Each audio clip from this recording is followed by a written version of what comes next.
If on a Winter's Night for Travelers is a narrative-driven point-and-click adventure by Dead Idle Games, published on itch.io on the 10th of March 2021. This brand new game is essentially the work of two people, Laura Hunt and Thomas Möhring. At first glance you can already see that this is a project of passion. Pixel graphics in the vein of Gemini Rue or Metaphobia, but with a lot more love for detail, with an atmosphere similar to The Last Door or the Charnel House trilogy. If on a Winter's Night for Travelers was created with Adventure Game Studio, one of the most used engines for making indie adventures. The title of the game is inspired by a novel by Italian writer Italo Calvino, but as I haven't read it, I can't tell whether the plot is also influenced by it.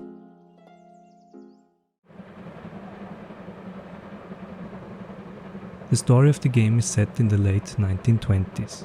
At a masked ball on a train, four travelers meet. Three of them don't know how they got there. Being asked by the fourth, each of the passengers tells the story, the last things they can remember. And now the game commences. The player plays through each of the three stories. I'm trying to be as vague as possible in case you haven't experienced the game yet. The first tale is called The Silent Room. We're taking on the role of Carlo, who is waiting for his paramour Patrick in a hotel room in Rome.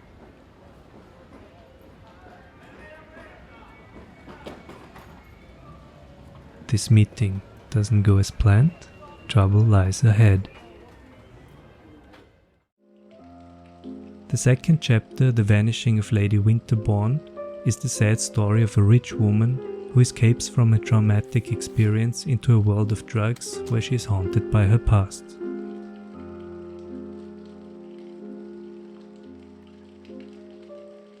The third passenger is Jordan Samuels, a young doctor who is constantly belittled and ridiculed by his colleagues.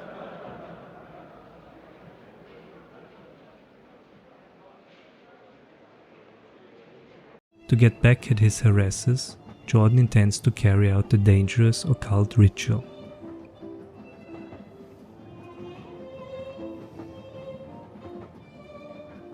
The last story is the one of the fourth passenger, and definitely a surprise.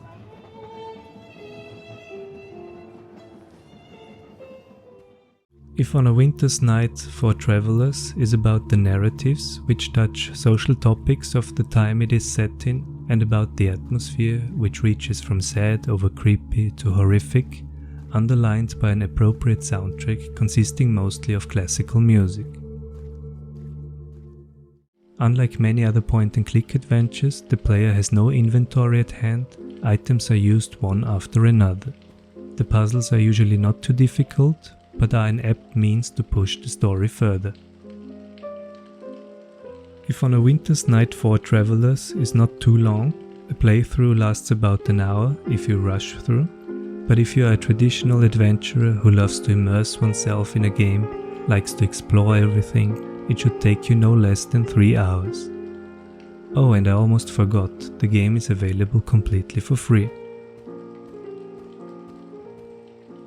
Thank you very much Laura and Thomas for your amazing effort, for your immersing stories and the lovely pixel graphics. Hope to see more of your work in the future.